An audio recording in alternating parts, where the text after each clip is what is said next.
यहाँ नहीं, अभी उधर बैठी बहुत जगह है। अभी तो तुम लोग अभी से भीड़ करोगे तो कैसे काम चलेगा।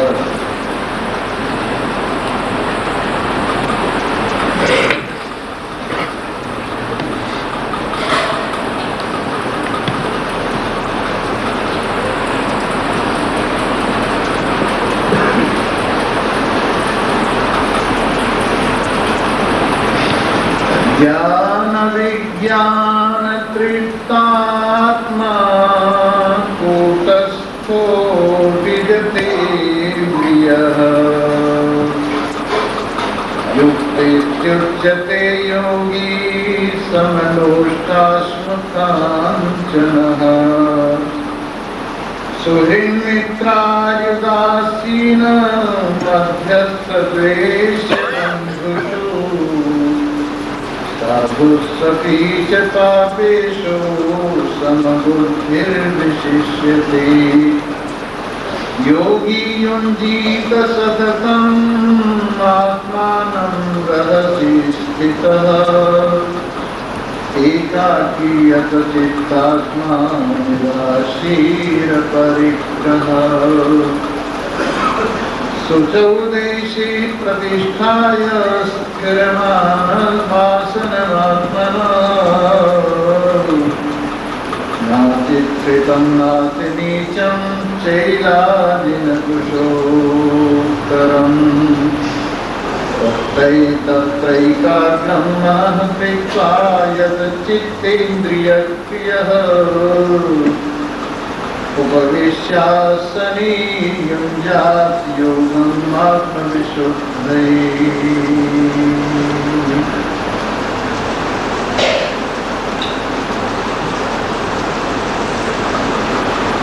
उपस्थित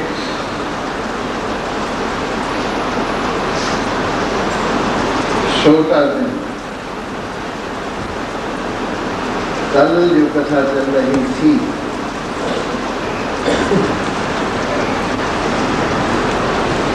उसमें ये बताया जा रहा था जिसमें अपने मन को विजय कर लिया और जिसकी वासना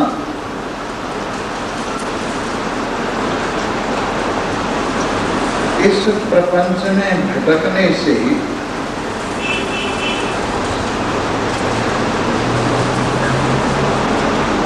वापिस होकर अपने स्वरूप में निर्वासनिक होकर विराजमान हो गई, ऐसा शांत व्यक्ति परमात्मा के साथ एक रूप से विराजमान विद्यमान व्यक्ति सुख दुख लाभ हानि जय पराजय यश अपयश मान अपमान इत्यादि के द्वंद्व में समभाव वाला रहता है। और आप जानते हैं योग की एक विशेष बात है समत्वम योग उच्यते। समता में उपस्थिति का नाम ही योग है और समता ज्ञान से ही प्राप्त होती है। कल हमने एक दृष्टांत दिया था, जैसे एक सत्ता को पारमार्थिक है और वो सत्ता एक ब्रह्म की ही, एक परमात्मा की ही है और बाकी जितनी सत्ता हैं वो सब प्रातिभाषिक हैं और प्रातिभाषिक भी दो प्रकार की कही जाती है, एक व्यावहारिक और एक प्रातिभाषिक। जो मूला विद्या का कार्य है वो व्यावहारिक है, और जो तूला विद्या का कार्य है वो प्रातिभाषिक है। मूला विद्या और तूला विद्या एक अविद्या के दो रूप माने गए हैं। मूला विद्या तो माया का नाम ही है जिससे व्यवहारिक जगत सिद्ध होता है, और जीव के आश्रित रहने वाली जो भ्रम रूपा माया है उसका नाम तूला विद्या है, और उससे प्रातिभाषिक सत्ता प्रतीत होती है। जैसे रस्सी में सर्प की भ्रांति तूला विद्या से जितनी व्यवहारिक सत्ता है, जैसे आकाश है, वायु है, अग्नि है, जल है, पृथ्वी है, शरीर है, ज्ञानेन्द्रियां, कर्मेंद्रियां, प्राण, अंतःकरण है, और सभी दृश्य प्रपंच है जो इन पांचों भूतों की पंचीकरण से बना है। वो सारे का सारा मूला विद्या का कार्य है, इसलिए इसको व्यावहारिक जगत कहा जाता है। और जितने भ्रम कहे जाते हैं, भ्रांति कही जाती हैं, और जिनमें चेतन तो मूल रूप से विराजमान होता ही है, साथ साथ व्यावहारिक सत्ता भी इसमें रहती है, और चेतन और व्यावहारिक सत्ता इन दोनों के आश्रित जो प्रातिभाषिक सत्ता की प्रतीति है वो तूला विद्या का कार्य है। अब आप ये देखिए कि जिस प्रकार से एक शरीर है भगवान की दृष्टि से, स्त्री और पुरुष उसके दो भेद, लेकिन जीव की दृष्टि से उसके अनेक भेद हैं। जीव की दृष्टि से माँ है, बहन है, दादी है, बुआ है, मौसी है, बहन और घरवाली है, और तरह तरह के भेद एक ही शरीर में ये जीव की सृष्टि है, या हम इसको तूला विद्या का कार्य कह सकते हैं। जैसे धन है, सोना है, भगवान की सृष्टि से एक ही है, पर ये रामलाल का है, श्यामलाल का है, ये बुद्ध सिंह का है, फलाने का है, फलाने का है, ये जीव सृष्टि में है, और इस प्रकार से ये भी तूला विद्या का ही विशेष रूप से कार्य है। और इस प्रकार से आपको आश्चर्य होगा, भगवान की सृष्टि किसी को नहीं बांधती है, जीव की अपनी सृष्टि बांधती है। धन किसी को नहीं बांधता, पर जब धन में जिसकी अपनी मेरापन और तेरापन हो जाता है वो उसको बांधता है। स्त्री शरीर या पुरुष शरीर किसी को नहीं बांधते, पर जब उनमें संबंध अपने अपने हो जाते हैं तो वो बांधते हैं। मकान किसी को नहीं बांधते, जब मेरा और तेरा हो जाता है तो वो बांधते हैं। तो जीव की अपनी सृष्टि बांधने का हेतु है, परमात्मा की सृष्टि किसी को नहीं बांधता। परमात्मा की सृष्टि में आकाश किसी को नहीं बांधता, परमात्मा की सृष्टि में वायु किसी को नहीं बांधती, परमात्मा की सृष्टि में अग्नि, जल, पृथ्वी किसी को नहीं बांधता। परमात्मा की सृष्टि में शरीर भी किसी को नहीं बांधता, ज्ञानेन्द्रियां, कर्मेंद्रियां, प्राण, अंतःकरण कोई किसी को नहीं बांधता। परंतु जब इसमें जीव अपनी सृष्टि लेकर बसता है, उससे ये अनुकूलता प्रतिकूलता का भाव लेकर बंधा हुआ है। अगर इसमें थोड़ी उदासीनता का भाव आ जाए और ये समझ लिया जाए समदृष्टि से कि सारी ही सृष्टि एक मूला विद्या का ही कार्य है, तूला विद्या से इसमें भेद खड़े हुए हैं, इतना ही समझ लिया जाए सारी दुनिया परमात्मा की है, मेरी कुछ भी नहीं है, तो इतना भी समझना काफी अच्छा रहता है और बंधन काफी ढीला हो जाता है। अपना अगर न माना जाए और सब कुछ परमात्मा का ही माना जाए, अपनी दुनिया उसके साथ न जोड़ी जाए, परमात्मा का ही समझा जाए, मैं बता रहा था, उससे काफी बंधन ढीला हो जाता है। पर हम लोग है माल तो किसी का अभिमान है हमारा, अपना अभिमान लेकर उस माल को, संसार को, दुनिया को अपना कहते हैं और इस कारण से हम हर चीज से बंधे हुए, कहीं राग को लेकर बंधे हुए हैं, कहीं द्वेष को लेकर बंधे हुए हैं, कहीं अनुकूलता को लेकर बंधे हुए हैं, कहीं प्रतिकूलता को लेकर बंधे हुए हैं, कहीं फूलों की चुभन नहीं सोने देती है और कहीं कांटों की चुभन नहीं सोने देती है।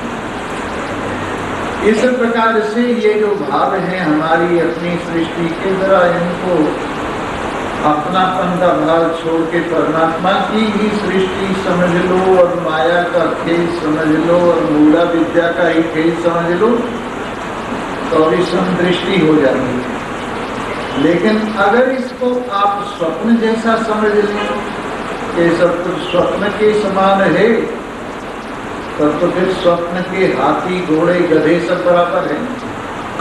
अब स्वप्न के लाभ हानि जय पराजय प्राप्ति अप्राप्ति सब बराबर हैं, क्योंकि उनके मूल में स्वप्न है और स्वप्न में दो ही चीजें हैं, संस्कार और अविद्या।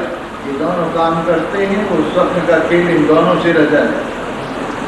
संस्कार और अविद्या, इन दोनों से स्वप्न का खेल रचा जाता है और अविद्या और संस्कार, इन दोनों से दुनिया का खेल चल रहा है।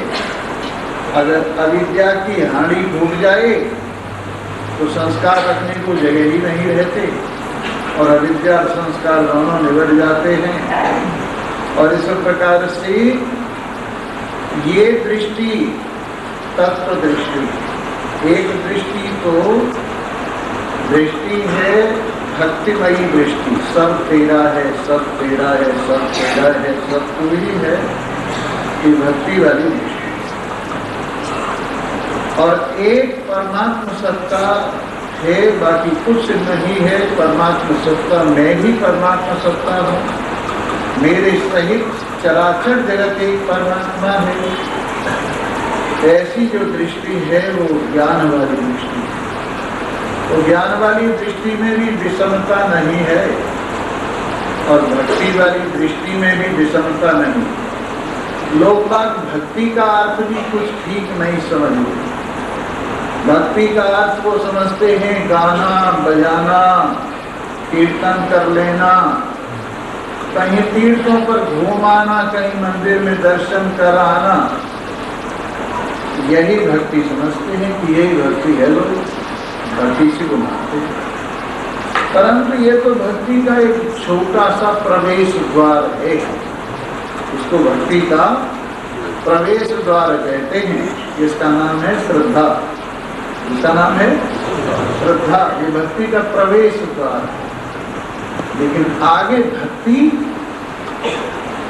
भक्ति की वास्तविकता तो ये है कि मेरे प्रियतम परमात्मा देव के अतिरिक्त कुछ भी नहीं है और उनका जो कुछ विधान है बिल्कुल सही है। ये भक्ति की पूरी समझ है। इसलिए पूरी भक्ति जिनको है वो हर समय परमात्मा के प्रेम से रंगे हुए और हर वक्त कोई किसी प्रकार का गिल्ला शिकवा अपने मन में नहीं रखते हैं और एक ही बात उनके हृदय में रहती है, तेरे फूलों से भी प्यार, तेरे कांटों से भी प्यार, जो कुछ दे दे तू सरकार, हमको वो ही है स्वीकार, क्योंकि हमको तुझसे प्यार, क्योंकि हम तुम्हें प्यार करते हैं और तुम्हारे फूलों को भी प्यार करते हैं तुम्हारे कांटों को भी प्यार करते हैं, क्योंकि जब तुम्हें प्यार करते हैं तो तुम्हारे फूल भी हमारे लिए तुम ही हो, और तुम्हारे कांटे भी हमारे लिए तुम ही हो, और तुम्हारा दिया गया दुख भी हमारे लिए तुम ही हो, और तुम्हारा दिया गया सुख भी हमारे लिए तुम ही हो। इसलिए राजी है हम उसी में जिसमें तेरी रजा है, या यूं भी वाह वाह है और ऊं भी वाह वाह है। और भक्ति का ठीक अर्थ यही है। और बाकी भक्ति का अर्थ लोग पता नहीं क्या क्या लगाते हैं इस दुख को दूर करने के लिए, जहां तहां दुनिया भर के प्रयास प्रयत्न करते फिरते हैं, जहां तहां धक्के मुक्के खाते फिरते हैं, और भगवान के विधान के साथ सारी जिंदगी लड़ते रहते कि भगवान जो कर रहे हैं उसमें किसी तरह से रोड़ा उलझा दिया जाए। भगवान हमें दुख दे रहे हैं, उसे न लिया जाए। भगवान हमें कष्ट दे रहे हैं, उसे न लिया जाए। भगवान हमें हानि दे रहे हैं, उसे न लिया जाए। कोई ऐसा उपाय हो कि भगवान का दिया गया जो खेल है उसमें अनुकूल अनुकूल तो ले लेने, और प्रतिकूल प्रतिकूल न लिया जाए।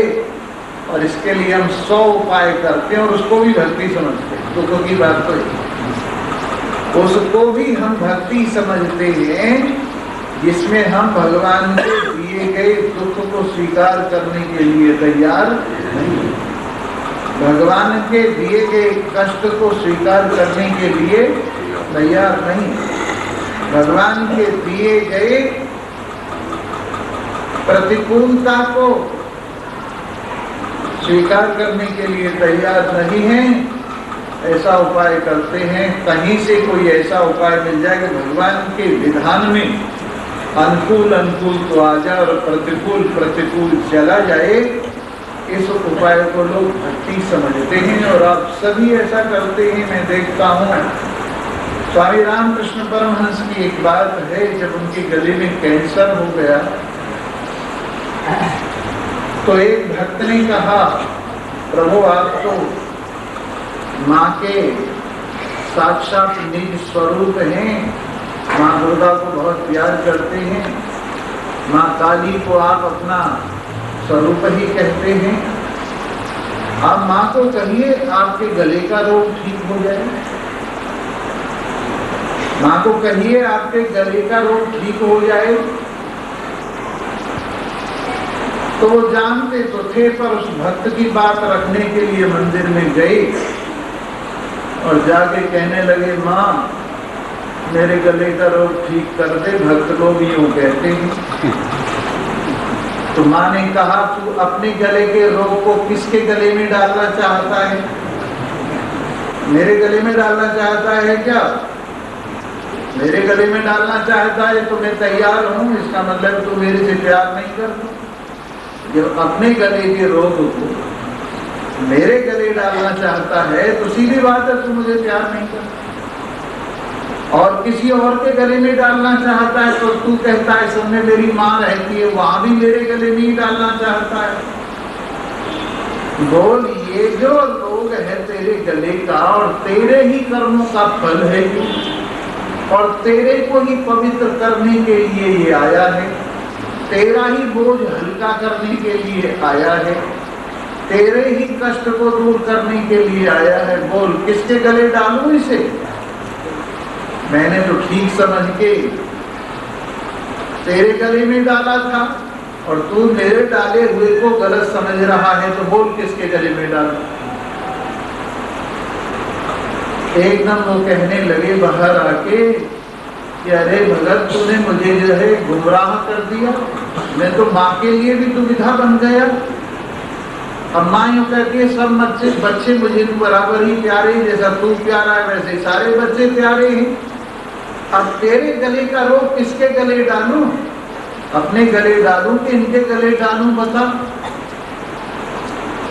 मैं तो बहक ही गया था। माँ मेरे गले का क्या, तू सबके गले का रोग मेरे गले डाल। तू सबके गले का रोग मेरे गले डाल दे, सबको सुखी कर दे माँ। मैं तो भूल गया था माँ के विधान में राजी रहना यही भक्ति है।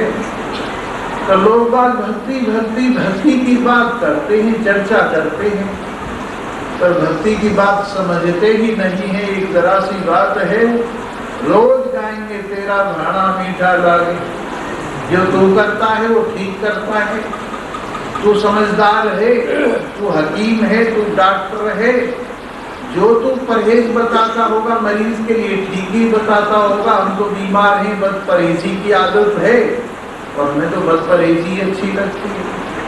तो इस प्रकार से हम रोज सुनते हैं और रोज जिक्र भी कर लेते, लेकिन फिर भी ये कहते हैं भगवान तू बड़ा नासमझ है, हमारे हिसाब से कर दे, हमारी दुनिया को हमारे हिसाब से कर दे। बताइए सितारों की चाल बदल दी जाए तो कितनी बड़ी सृष्टि में गड़बड़ हो जाए। अगर सितारों की करोड़ों अरबों खरबों सितारे घूम रहे हैं, एक सितारे की चाल इधर उधर कर दिया जाए तो और सितारों का क्या होगा? सारे सितारे टूट मरेंगे, एक दूसरे से रगड़ जाएंगे और कोई भी बाकी नहीं बचेगा। वैसे ही जीवों की कर्म गति को इधर उधर जरा सा कर दिया जाए तो इस दुनिया का क्या होगा? एक जीव की कर्म गति इधर उधर कर दी जाए तो आपको तो शायद पता नहीं है, इस विधान के बिगड़ने से सारी सृष्टि का जो एक धरातल है वो बिगड़ जाता है और बहुत बड़ा काम खराब हो जाता है। इसलिए हम अपने स्वार्थ के लिए भगवान के रचे गए इस खेल को, भगवान के रचे गए इस विधान को बार बार बदलने के लिए कहते हैं प्रभु बदल दो। फिर ठीक नहीं कह पड़ा, प्रभु बदल दो। फिर ठीक नहीं पड़ा, प्रभु बदल दो। कमाल की बात है, क्या क्या बदल दें। इसलिए कर्म प्रधान विश्व करीदाता, जो जस करहि सो तस फल जाता। कर्म प्रधान विश्व करीदाता, जो जस करहि सो तस फल जाता। इसलिए प्रभु कुछ मत बदलो, मेरे मन को बदलो। कुछ मत बदलो, तुम अपने विधान में जरा सा फर्क मत लाओ, बस मेरे मन को बदल दो और ऐसा कर दो कि मेरा मन तुम्हारे हर एक विधान को स्वीकार करने की स्थिति में आ जाए। और न मैं ये चाहता हूँ मेरे दुख दूर हो जाए, न मैं ये चाहता हूँ मेरे कष्ट दूर हो जाए, न मैं ये चाहता हूँ कि मुझे फला चीज मिल जाए और फला चीज न मिले। बस मैं यही चाहता हूँ कि सुख दुखों की चिंता है ही नहीं, पर भय है विश्वास न जाए कहीं। सुख दुखों की चिंता है ही नहीं, भय है विश्वास न जाए कहीं। टूटे न लगाही तार रहे, जगदीश हरे जगदीश हरे। टूटे न लगाही तार रहे, जगदीश हरे जगदीश हरे। सुख दुखों की चिंता है ही नहीं, भय है विश्वास न जाए कहीं। टूटे न लगाही तार रहे, जगदीश हरे जगदीश हरे। टूटे न लगाही तार रहे, जगदीश हरे जगदीश हरे। निर्बल के प्राण पुकारे रहे, जगदीश हरे जगदीश हरे। प्रभु तुम्हारी जय हो, तुम्हारे विधान की जय हो और मेरी बेवकूफी की हार है, मेरी बेवकूफी की हार हो, मेरी इच्छाओं की हार हो, मेरी चाहत की हार हो। कृपा करके आप जैसा मेरे लिए सही समझते हो वैसा कीजिए। मुझे तो ये भी पता नहीं है कि मेरा भला किसमें। इस प्रकार से अगर सचमुच आप में भक्ति है तो इस भक्ति को जरा कृपा कीजिए, आगे नहीं बढ़िए, चलिए पीछे। आप सुन ही रही क्या? नहीं नहीं, ऐसे नहीं, चले पीछे।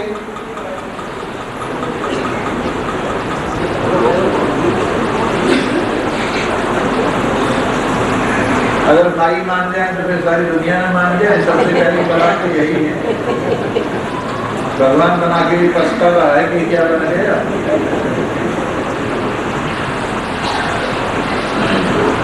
जी हाँ, तो इस प्रकार से ये संसार का खेल इस तरह का है। तो लोगों को सही तो भक्ति का भी पता नहीं है, बस यूं ही चली जा रही है गाड़ी, मांगे जा रहे हैं, कहे जा रहे हैं और बस इसी को समझ रहे हैं कि भक्ति हो रही है। परंतु भक्ति तो वास्तविक यही है, राजी है हम उसी में जिसमें तेरी रज़ा है। यहाँ यूं भी भाव है और वो भी भाव। दो भक्तों का मुकदमा था। एक भक्ता के स्वामी जी को कहने लगा, स्वामी जी आशीर्वाद दे दो, आज तारीख है। फिर दूसरा आके कहने लगा, स्वामी जी आशीर्वाद दे दो, आज तारीख है। स्वामी जी क्या करे बताओ, किसको आशीर्वाद देवे? स्वामी जी तो यही कह रहे दोनों की जीत हो। और दोनों की जीत कब हो सकती है? जब दोनों मुकदमा वापस ले ले। दोनों लड़े ही नहीं तो जीत है, और दोनों लड़ेंगे तो दोनों ही हारेंगे। एक धन हारेगा और एक जायदाद हारेगा, और एक समय हारेगा और एक मन हारेगा। तो इसलिए लड़ने में तो दोनों की हार है, और न लड़ने में सबकी जीत है। एक संत ने चाइना का एक कहने लगे, यार कमाल है, तेरे पास में कौन सा हथियार है?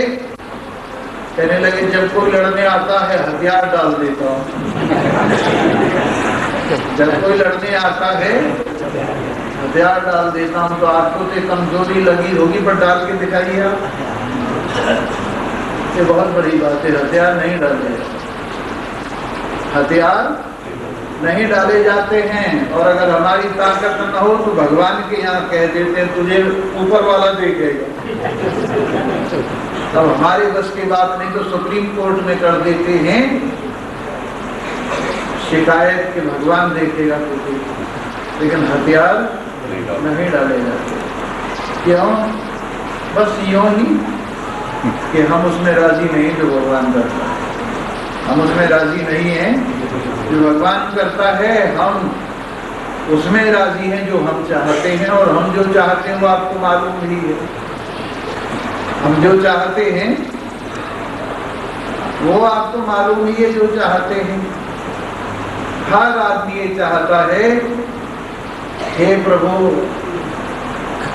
अज्ञान दाता ऐसी कृपा कीजिए, मैं सिर्फ बाकी रहूं और मार सबको दीजिए। ये लोगों की इच्छा है, लोग ये चाहते हैं बाकी सब निबट जाए और मैं बाकी रह जाऊं। हमारी इच्छा ये है, हेर के इधर से उधर के मैं सिर्फ बाकी रहूं। ये नहीं कि सबको मेरे साथ मिला दीजिए और सबको एक कर दीजिए, वो बात नहीं है ना, ये काम खराब हो जाएगा। वो कहते हैं, हे प्रभु अज्ञान दाता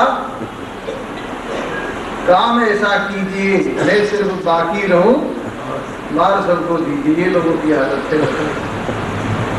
तो आप भगवान की पूजा कर रहे हैं या इस तरह से अभिमान की या शैतान की पूजा कर रही है, आप देख लीजिए। इसलिए अरे इस अभिमान को अपने प्रियतम के चरणों में चढ़ाकर कहिए राजी है हम उसी में जिसमें तेरी रजा है। यहाँ यूं भी बाबा है और यूं भी बाबा है।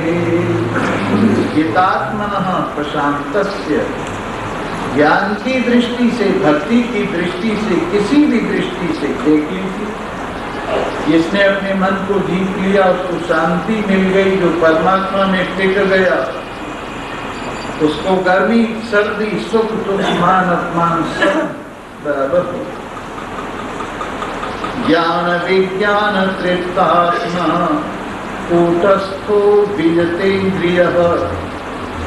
जो ज्ञान और विज्ञान, सुना हुआ ज्ञान, जाना हुआ ज्ञान और जीवन में लगाया हुआ विज्ञान, जाना हुआ ज्ञान और जीवन में लगाया हुआ विज्ञान, इस ज्ञान और विज्ञान से दोनों से संतुष्टि मिलती।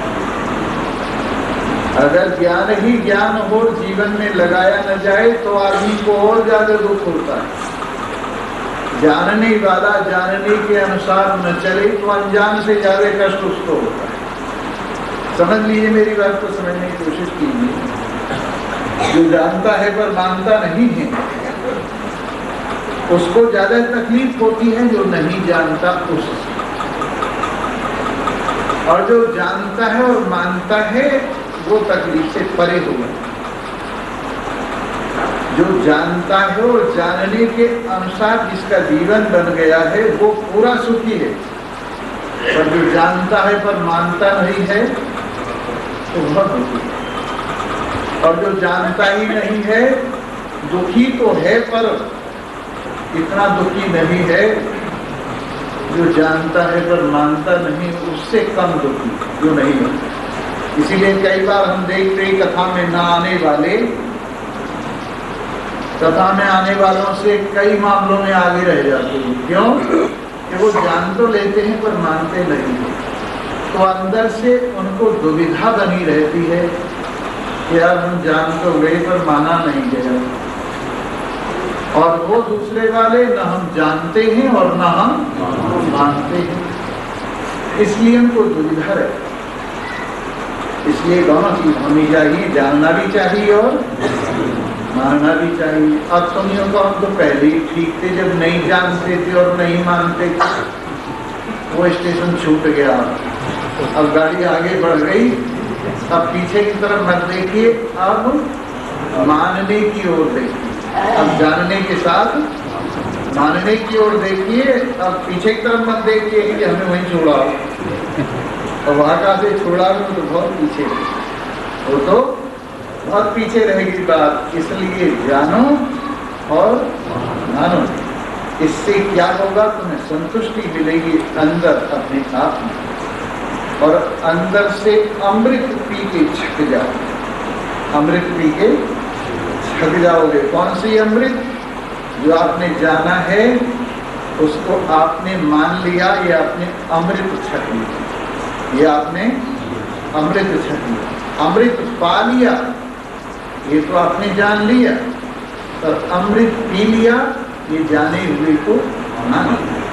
इस प्रकार से ज्ञान और विज्ञान से जो तृप्त हो गया और कूट की तरह से स्थित है, लोहार की अहिरन जैसे होती है, अपनी जगह पे गड़ ही रहती है। उस पर लोहा कूट कूट के फेंका जाता रहता है और अहिरन वहीं गड़ ही रहती है। लोहार को पूछना अहिरन क्या होती है? जिस पर रख के कूटते हैं ना हथौड़े से, वो नीचे जो गढ़ा रहता है ना, वो अहिरन कहलाता है लोहा। उसका नाम क्या है? अहिरन। मोटा भारी लोहा होता है, और उसके लिए कहावत है, अहिरन की चोरी करें करें सुई का दान, ऊंचे चढ़ के देखते कहूँ आवत होय विमान। कई लोग चोरी तो अहिरन की बहुत बड़े लोहे की करते हैं, और दान सुई का करते हैं, और दान सुई का करते। अहिरन की चोरी करें करें सुई का दान, ऊंचे चढ़ के देखते चौबारी पे खड़े होकर देखते हैं विमान किधर से हमें लेने आ रहा है। तो अहिरन बड़ा लोहा जो नीचे गढ़ा रहता है उस पर लोहा कूट कूट के उसके यंत्र बना बना के फेंक दिए जाते हैं, पर अहिरन वहीं गड़ी रहती है। उसी तरह से कूटवत स्थित, अहिरन की तरह से स्थित, जो सुख के, दुख के, लाभ के, हानि के, जय पराजय के उस पर रख के कूट कूट के यंत्र बना दिए गए, पर जो अपनी जगह पर ज्यों का त्यों डटा हुआ है, हिला नहीं, जो अपने स्वरूप में आस्थावान है और कूटवत स्थित है, या माया रूपी कूट माने गहरी चाल कूटनीतिक है। तो माया भी बड़ी कूटनीतिक मानी कूट है, और उसमें जो एक रस अचल स्थित है, चंचलता में कूटवत स्थित या कूट में स्थित अचल, और इसके ऊपर से दुनिया भर के उद्वेग उठ उठ कर चले गए, और जो अपने स्वरूप में विराजमान है ऐसा व्यक्ति कूटस्थ, अपने आप में विद्यमान कूटस्थ है। और विजते इंद्रिय, उसने अपनी इंद्रियों को विजय कर लिया है, लक्ष्य के विपरीत उसकी इंद्रियां उसको खींच के नहीं ले जाती हैं। योग योगी, ऐसा योगी जो परमात्मा से जुड़ गया, ज्ञान और विज्ञान से तृप्त हो गया, एक रस अपने स्वरूप में स्थित हो गया, अपनी इंद्रियों के द्वारा बाहर खींचकर जो नहीं ले जाया जाता, ऐसा योगी परमात्मा में जुड़ा हुआ है। और उसके लिए वैसा ही लोहा, वैसा ही पत्थर, वैसा ही कंचन सब बराबर है। वैसे बराबर जमीन में से निकलते हैं तो आपको पता ही नहीं लगेगा कि लोहा है कि पत्थर है कि कंचन है, सोना है, आपको नहीं पता लगेगा। आपको हम खड़ा करने ले जाके जहाँ पर लोहा निकलता है और सोना निकलता है, वो सब डले पत्थर के डले, और पत्थर भी पत्थर का डला है। आपको हर एक का पता नहीं लगेगा, लेकिन एक तरीका है। सामान्य पत्थर में कम वजन होता है, लोहे वाले पत्थर में ज्यादा वजन होता है, और सोने वाले पत्थर में और ज्यादा वजन होता है। जिन्होंने विज्ञान पढ़ी है वो जानते हैं कि सोने में वजन लोहे से ज्यादा, मतलब ये नहीं कि 1 किलो सोना 1 किलो लोहे से ज्यादा वजन वाला होता है, ऐसा नहीं है। आयतन से तात्पर्य है कि जितना लोहा होता है, जितनी जगह घेरता है, उतनी जगह अगर सोना घेरे तो उसका वजन ज्यादा होता है और लोहे का कम होता है। और पत्थर लोहे से भी कम वजन वाला होता है, यानी इनके परमाणु जो हैं, पत्थर के परमाणु में बीच में जगह होती है, लोहे के परमाणु में कम जगह होती है, और सोने के परमाणुओं में बीच में और कम जगह होती है। घनत्व ज्यादा होता है। घनत्व ज्यादा होने के कारण जितना बड़ा पीस लोहे का होगा, उतना ही बड़ा पीस अगर लिया जाए सोने का, तो सोने का वजन ज्यादा होगा। तो ये पत्थर से ही आपको पता चल जाएगा हाथ में लेके कि इसमें लोहा है, इसमें सोना है, और ये सिर्फ मिट्टी है। तीनों का पता हाथ में लेके लगता है, लेकिन सामान्य आदमी को पता नहीं लगता। सामान्य आदमी को इस बात का पता नहीं लगेगा, वो तो ये समझेगा तीनों क्या है, मिट्टी के ढेर। पर ये हमारी दुनिया का हिसाब है, परमात्मा की दुनिया से तीनों मिट्टी हैं। और एक मनुष्य को छोड़ के बाकी जीवों की दृष्टि से भी सब मिट्टी हैं।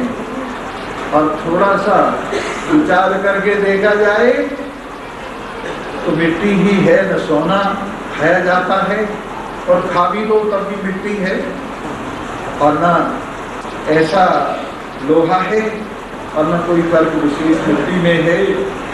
तो समलोष्टास्मि कांचन, जिनकी दृष्टि में लोहा, पत्थर और कंचन दोनों बराबर हैं, ऐसे लोग अंदर से समझते हैं कि एक ही परमात्मा सर्वत्र सब में विराजमान है, सुहीन, मित्र, अरी, उदासीन, मध्यस्थ, द्वेष, बंधु से, साधु स्वपीच पापेषु, जो अपना सुहृद है, प्यारा है, भला हमारा चाहता है, मित्र है, दुश्मन है और उदासीन है।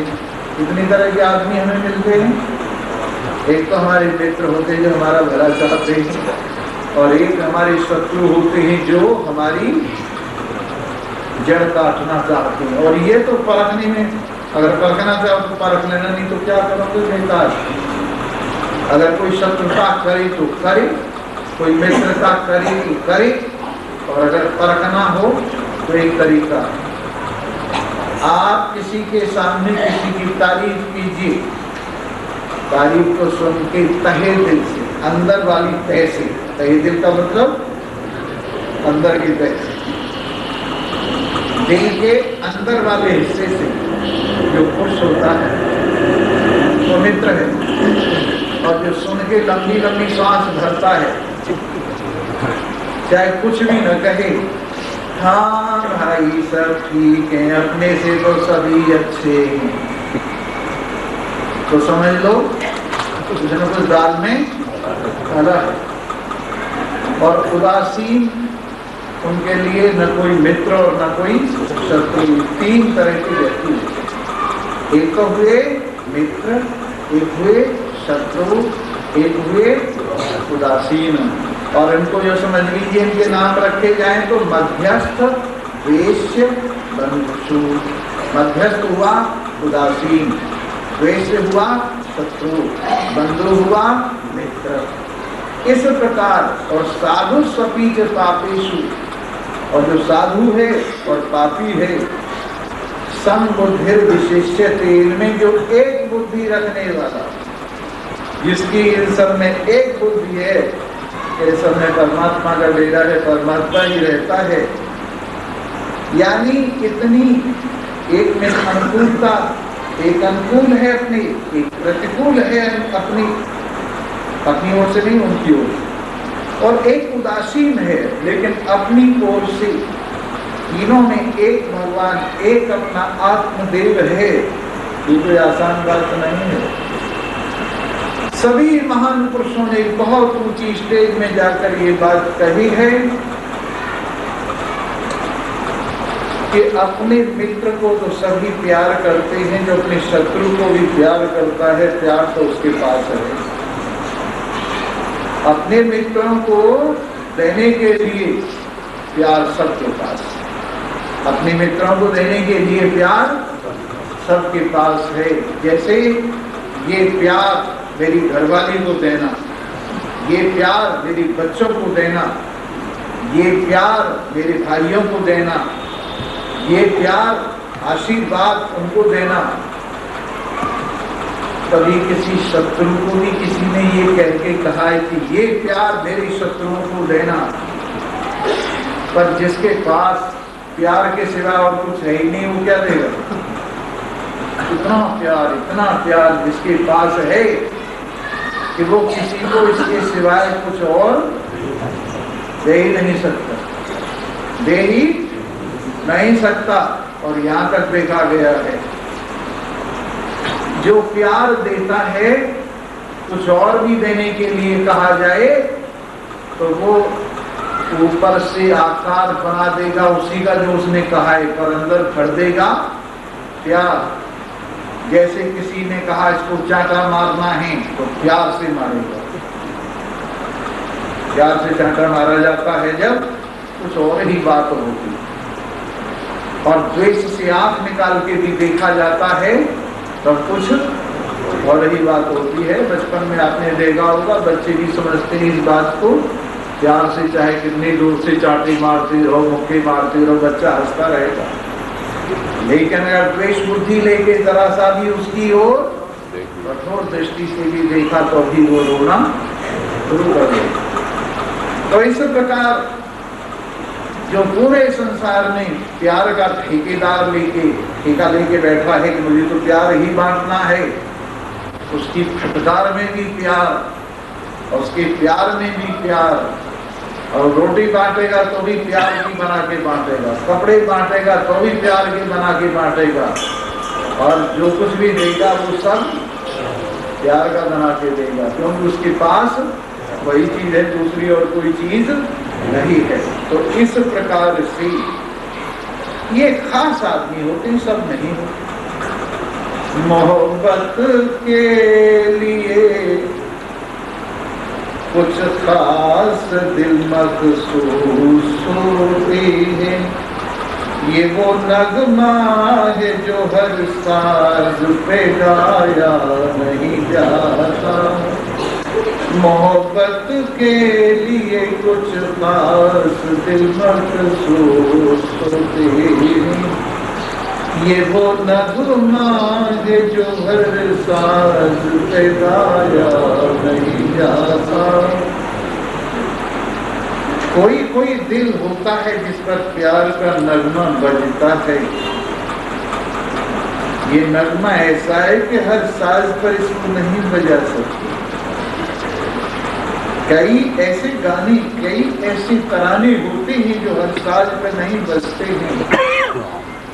अब जिस तरह से हारमोनियम एक साज है और बहुत से साज हैं, और उसके अंदर वायु का प्रयोग होता है, लेकिन वायु के जितने साज हैं उनमें मीड़ नहीं लगती। एक मीड़ चीज होती है, गाने वाले जानते हैं। जैसे मान लीजिए सितार में मीड़ लगती है, सारंगी में लगती है, और उसमें मीड़ ये होती है, जैसे मान लीजिए सा से मुझे पा निकालना है तो पा पे जाने की जरूरत नहीं, यही खींच के, इसी स्वर पर खींच के सा के साथ पा वहीं निकाला जा सकता है, इसका नाम मीड़ है। अब हारमोनियम में सा के बाद पा पर उंगली ले जाई जाएगी, तब जाके पा बजेगा। लेकिन तार के साजों में मीड़ देकर माने खींचकर वहीं सा के साथ पा निकाला जा सकता है, माँ निकाला जा सकता है, दूसरा और स्वर निकाला जा सकता है। इसलिए एकदम इतना तेजी के साथ स्वर बदलता हो किसी गाने में तो उसे तार के साज पे तो पकड़ा जा सकता है, वायु वाले साज पर उसे नहीं पकड़ा जा सकता। इस प्रकार से ये प्यार का नगमा भी ऐसा है कि इसमें दिल को मीड़ देनी पड़ती है, जरा रगड़ना पड़ता है, और वो रगड़ा हर एक हृदय नहीं खा सकता। वो रगड़ा हर हृदय नहीं खा सकता, इसलिए उस पर मीड़ ही नहीं लगती है, तो वो प्यार का तराना उस पर बजेगा किसी। इसलिए इस प्यार के लिए कुछ दिल मखसूस माने खास दिल इसके लिए निश्चित है, ये वो नगमा है जो हर साज पे गाया नहीं जाता। तो इस प्रकार वो लोग कुछ विशेष होते हैं जिनकी समबुद्धि सबके प्रति बराबर बुद्धि है, वो लोग विशेष पुरुष होते हैं, सामान्य पुरुष नहीं। सामान्य पुरुष मित्र के प्रति मित्र जैसा व्यवहार करता है, शत्रु के प्रति शत्रु जैसा व्यवहार करता है, उदासीन के प्रति उदासीन जैसा व्यवहार करता है। यहाँ तक कि तुलसीदास जी ने एक बात कही है कि मैंने संतों और देवताओं को दोनों को देखा है। देवता तो वैसा व्यवहार करते हैं जैसा कोई उनके साथ व्यवहार करता है, लेकिन संत किसी के साथ कोई शत्रुता का भी व्यवहार करे तो भी शत्रुता का व्यवहार उनके बस कर दूसरे के साथ नहीं। इसलिए जिनसे शत्रुता का व्यवहार हो ही नहीं सकता, किसी के प्रति दुर्भावना जिनमें रह ही नहीं सकती, किसी का बुरा जिनसे हो ही नहीं सकता, किसी का बुरा जो चाह ही नहीं सकते, और सब में एक परमात्मा को देखने वाले कोई खास संत होते हैं, हर एक नहीं होते। इसलिए समबुद्धि विशिष्यते, जिनकी बुद्धि सम है सबके प्रति, वो विशेष लोग हैं, खास खास लोग हैं, पहुंचे हुए लोग हैं। स्वयं परमात्मा की ही छाया उनमें विराजमान, स्वयं परमात्मा ही उस समय उनमें विराजमान है जिस समय उनमें समबुद्धि होती है। जो अपने सुहृद के प्रति, मित्र के प्रति, शत्रु के प्रति, उदासीन के प्रति, मध्यस्थ द्वेष बंधु के प्रति, साधु और पापी के प्रति, सबके प्रति जिनके हृदय में समबुद्धि है वो लोग विशेष होते हैं। और ये विशेषता अगर भक्ति के आसन का सेवन किया जाए, अगर ज्ञान की जड़ी का सेवन किया जाए, तो ये विशेषता आदमी में आनी शुरू हो जाती है। और विशेष बुद्धि वाला व्यक्ति जो भक्ति सुधा का पान करके, जो ज्ञानामृत का पान करके छकता है, उसमें विशिष्टता, विशेषता आ जाती है और वो इस विशेषता का अनुभव करता है अपने आप में कि अरे वाह वाह, समबुद्धि विशिष्यते, समबुद्धि वाले ऐसे लोग विशेष होते हैं। बैठो बैठो बैठो बैठो विराज बोलोगे क्या? नहीं काफी बोलता हूँ यार, और क्या बोलोगे? बोली बुलाए के सत्यानाश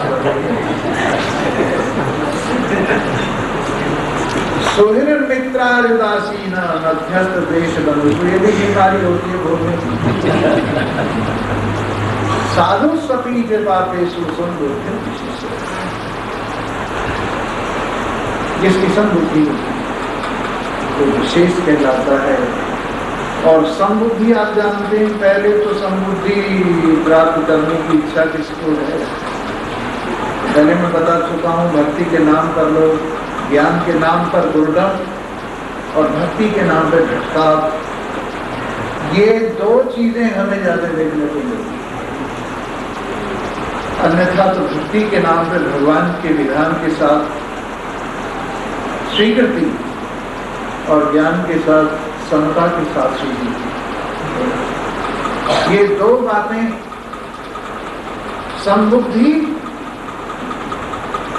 और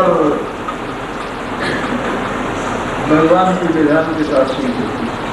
हाँ बुद्धि, समबुद्धि और हाँ बुद्धि, ठीक है, जैसा तुम करते हो ठीक, जैसा हो रहा है ठीक, ये दोनों बातें जिसमें हो ऐसा व्यक्ति समबुद्धि विशिष्यते, जिसमें ऐसी समबुद्धि है वो विशेषता को प्राप्त हुआ विशिष्ट व्यक्ति है। ऐसा योगी युंजीत सततम आत्मानं रहसी स्थितः, ये साध्य बताई बात। अब इसकी साधना बताते हैं। ऐसा योगी, एक तो सिद्ध योगी जिसको कुछ करना बाकी नहीं है, एक साधक योगी जिसकी 3 श्रेणियां हैं, जो अभी शुरू हुआ है, जो अभी बीच में है, जो अभी पहुंचने वाला है। साधक योगी 3 तरह और सिद्ध योगी 1 तरह का। तो साधक योगी जो शुरू करने वाले हैं, शुरू कर रहे हैं, उनका योग तो आमतौर से देखने को मिलता है। पार्कों में देखी, कई आश्रमों में भी सिखाते हैं, टांग हिलाते हैं, पैर हिलाते हैं, सिर हिलाते हैं, नाक हिलाते हैं, मुंह हिलाते हैं, और हिलाने का नाम योग समझते हैं। उसमें क्या चीज है? हलचलम। उनके यहाँ योग की परिभाषा है हलचलम योग उच्यते, हलचलम योग उच्यते, एक्सरसाइज योग समझते हैं लोग। वो भी योगी हैं, योग में दाखिला ले लिया है और शरीर को ठीक करने में लगे हुए हैं। ऐसे योगी अभी दाखिल हुए हैं योग की पाठशाला में, और शरीर में हूँ ये भावना अभी उनमें पूरी हुई, और शरीर मेरा ठीक हो जाए वो इसके लिए ही योग करते हैं, और उनका कोई लक्ष्य नहीं। चाहे वो कार में बैठ के जाएं, चाहे बेकार बैठ के जाएं, चाहे वो कैसे भी जाएं, किसी योग की जगह पर जाते हैं तो किस लिए जाते हैं? मेरा शरीर ठीक हो जाए, घुटनों का दर्द ठीक हो जाए, कमर का दर्द ठीक हो जाए, सिर का दर्द ठीक हो जाए, सीने का दर्द ठीक हो जाए, ये बीमारी ठीक हो जाए, वो बीमारी ठीक हो जाए। तो इन सारी बीमारियों का इलाज कराने के लिए वो एक और बीमारी लगा लेते हैं और वो उसे योगा कहते हैं और उसका नाम है हलचलन योग। उसका नाम क्या है? हलचलन। और ये आम जगह पर नाक में पानी डालो, मुंह में पानी डालो, ये करो वो करो, ये सब क्या है? हलचलन योग उच्यते। तरह तरह के आसन करो, ये करो वो करो, इसका नाम क्या है? हलचल। मेरी बात तुम्हारी समझ में कम आ रही है, जब धीरे धीरे समझ जाओगे तो बड़ी योगिता की बात है। नहीं तो आदमी योगा इसी को समझते हैं, क्योंकि मैं शरीर हूँ, इस भावना वाले शरीर में जुड़ने का नाम योग समझते हैं। नंबर 1। नंबर 2, और किसी को जाना हो, ये बाइक जो है जा रही है, इसके पीछे पीछे किसी को जाना हो तो जाए, क्योंकि हम तो आज इतवार वाले हैं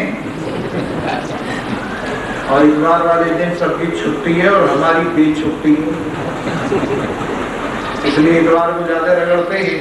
जिसको जाना हो इतवार मनाना हो भाग जाए मैदान जंग छोड़ के। तो जी बात चल रही थी हलचलन योग उच्यते। इसके बाद दूसरे वाले मन में हूं, इस पर ज्यादा ध्यान, मन में हूं इस पर ज्यादा ध्यान देते हैं और वो प्राण वगैरह करते हैं मन के रोकने के लिए। प्राणायाम का और कुछ अर्थ नहीं। प्राण को रोकने का संबंध मन से है। मन सतोगुण वाला है, प्राण को लेके जाता है, प्राण से रुकता है। इसलिए प्राण का, प्राणायाम का मन के रोकने में ही उपयोग है और उसका कोई उपयोग नहीं। इस प्रकार से जो मन को मैं समझते हैं तो प्राणायाम करते हैं और तरह तरह की धारणाओं को, कभी नाक पर, कभी भ्रुकुटी में, कभी हृदय में, इस मन का संयम करने का प्रयास करते हैं। और जरा सी कभी कभी एकाग्रता उनको भेजते, पर वो अलग, अपने से अलग ठिकानों पर मन लगाते, अपने से अलग ठिकानों पर मन लगाते हैं और वो ये समझते हैं कि मन का कहीं भी लगा देना, इसका नाम योग। मन का कहीं भी लगा देना, इसका नाम योग है। योग शास्त्र में भी ऐसे योगियों के लिए कहा है जो मन को मैं समझते हैं कि यथाभिमत, जिसको जैसा जैसा अभिमत हो वहां वहां मन को लगा ले तो मन रुक जाता है।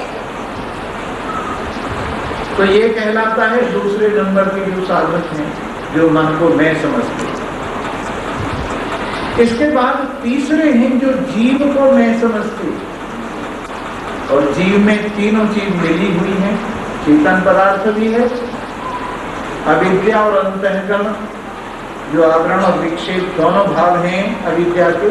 अज्ञान का आवरण भाव अविद्या है और विक्षेप भाव अंतःकरण है, इन दोनों को लेकर और इससे उपहित चेतन को लेकर और इसमें चेतन के आभास को लेकर तीन को जीव कहते हैं। और वो जीव का कल्याण चाहकर लोक और परलोक के सुख के लिए इधर से मन हटाते हैं और मेरा कल्याण हो जाए, मेरी मुक्ति हो जाए, मुझे ये मिल जाए वो मिल जाए, इस भावना से मन का संयम करते हैं। और ये लोग सविकल्प समाधि पर, धारणा से आगे निर्विकल्प तक नहीं, सविकल्प समाधि तक पहुंचते। और ये तीन प्रकार के साधक हैं। कौन कौन से साधक हुए? जो शरीर को मैं समझने वाले, मन को मैं समझने वाले, जीव को मैं समझने वाले, और जो इन सारी बलाओं से अलग होकर जो शुद्ध चेतन में मन लगाने वाले हैं, उनकी स्थिति निर्विकल्प समाधि वाली है, वो सिद्ध कहलाते हैं। वो सिद्ध कहलाते हैं। उनको न कुछ करना है, न कुछ चाहना है, न करने की कुछ इच्छा है। ऐसे लोग निर्विकल्प स्थिति वाले सिद्ध योगी, उनका नाम क्या है? वो तीन प्रकार के योग होंगे और सिद्धियां जितनी हैं वो सब मन के योग तक आ जाती। जितनी सिद्धियां है, रिद्धि सिद्धि जिन्हें लोग कहते हैं, वो मन के योग तक में आ जाती हैं। उससे आगे बल्कि सिद्धियों के राज्य को जीत के आदमी बढ़ता है। जब इस जीव योग में प्रवेश करता है तो इन सिद्धियों को जीत के प्रवेश करता है आगे।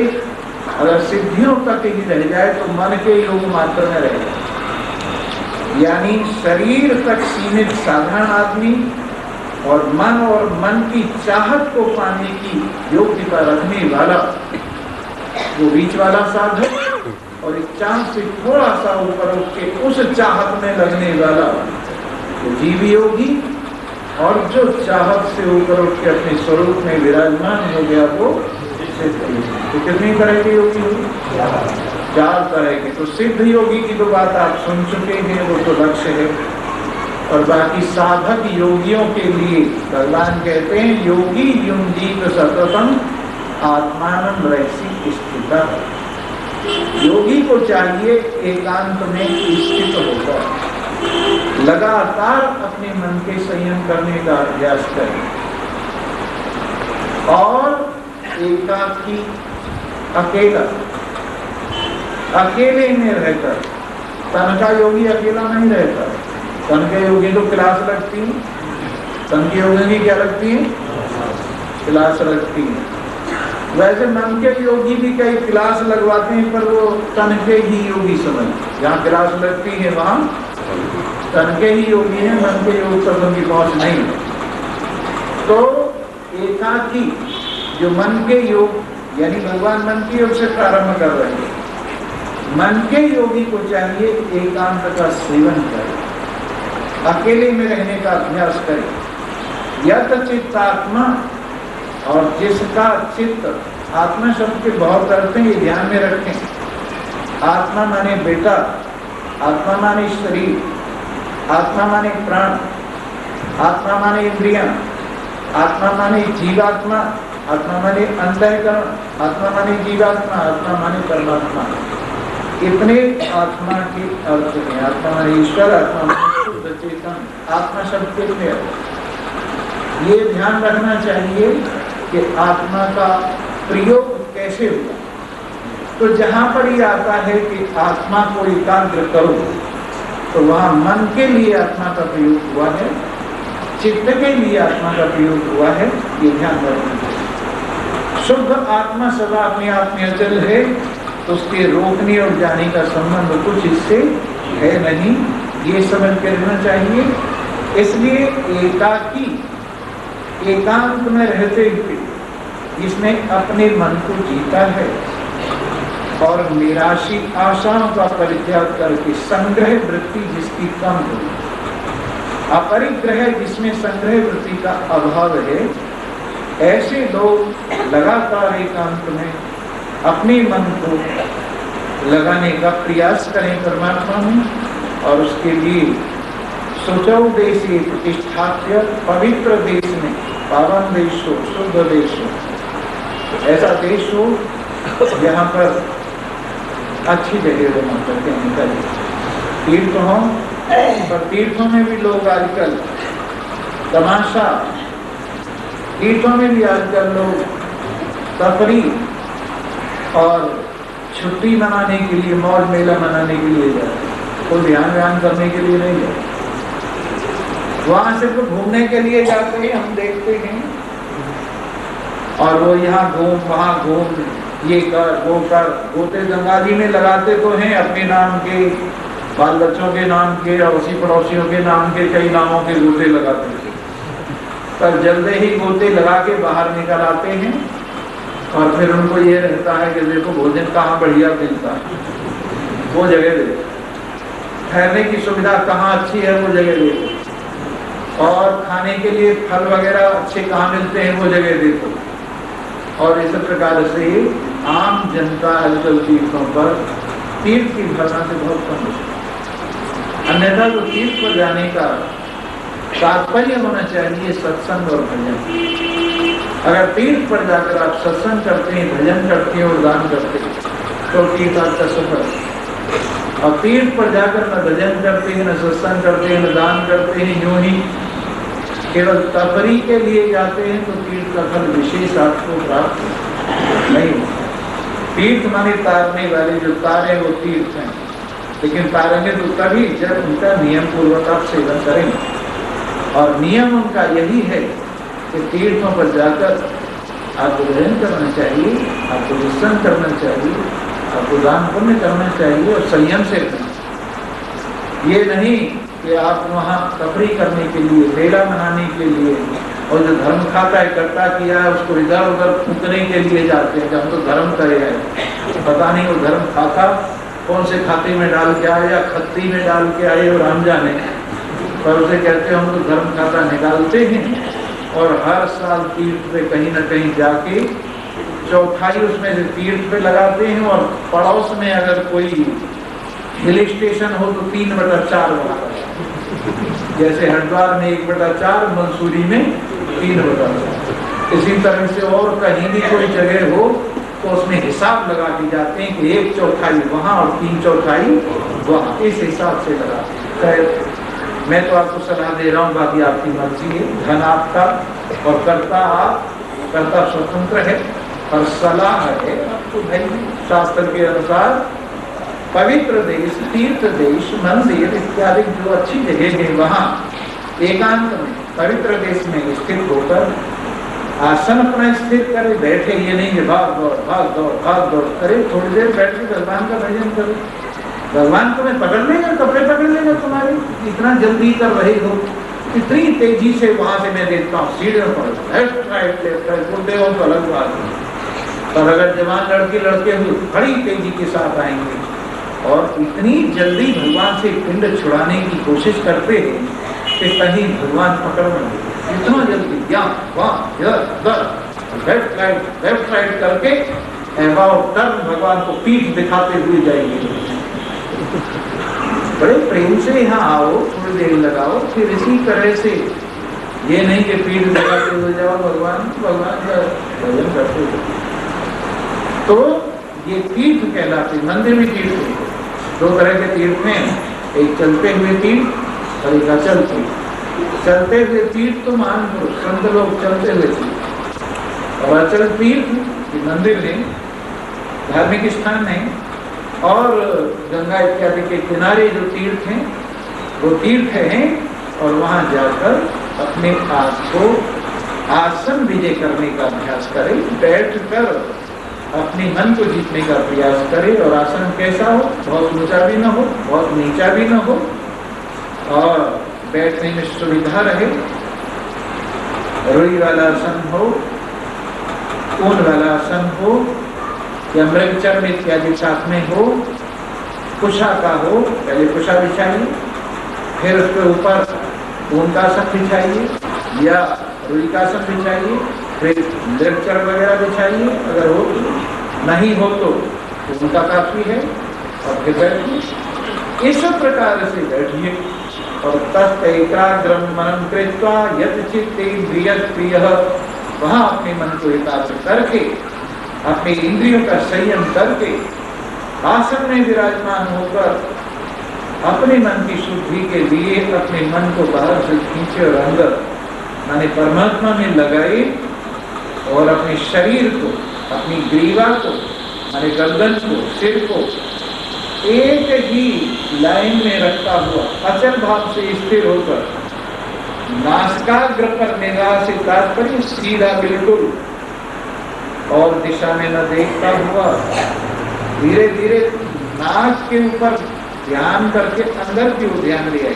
पहले एकाग्रता के लिए नासिका के अग्र भाग पर मन को लगाई, और फिर धीरे धीरे धीरे धीरे सारी दिशाओं से अदिशा में, पहले एक दिशा में जैसे नासिका का अग्रभाग है या भ्रुकुटी के अग्रभाग पर या हृदय में, किसी एक देश में मन को टिकाई, और धीरे धीरे निर्देश बिना देश वाले स्थान में परमात्मा में अपने आप को ले जाए, और अपने आप को प्रशांतात्मा विगत भी परमात्मा के साथ अपने मन को जोड़कर शांत हो जाए, भय से रहित हो जाए।